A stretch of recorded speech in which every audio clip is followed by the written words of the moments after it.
Welcome to Ballotpedia's Daily Brew, your nonpartisan and unbiased source for political news. Today is June 7th, 2024, and here are today's top stories. Voters in Idaho, Nevada, and South Dakota will consider whether to change their nominating systems this November. In South Dakota, voters will decide on a citizen initiative, Constitutional Amendment H, that would replace partisan primaries with top two primaries for state executive, state legislative, congressional, and county offices. In Idaho, the initiative would replace partisan primaries with open top four primaries for Congress, state legislature, and statewide and county offices. It would also establish ranked choice voting for general elections.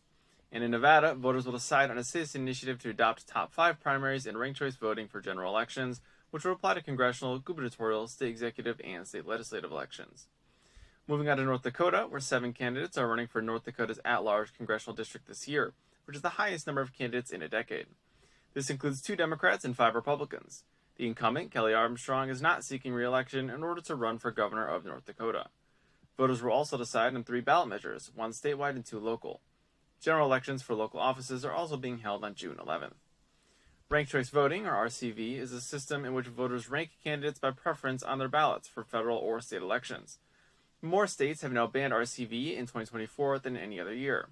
5 states, Alabama, Kentucky, Louisiana, Mississippi, and Oklahoma, banned RCV this year.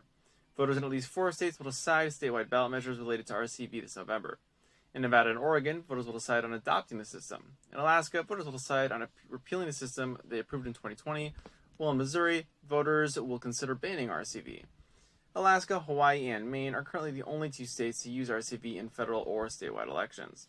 Subscribe for free to Ballotpedia's Daily Brew to get these stories delivered to your inbox, or click the link in our bio to read more online. Thank you.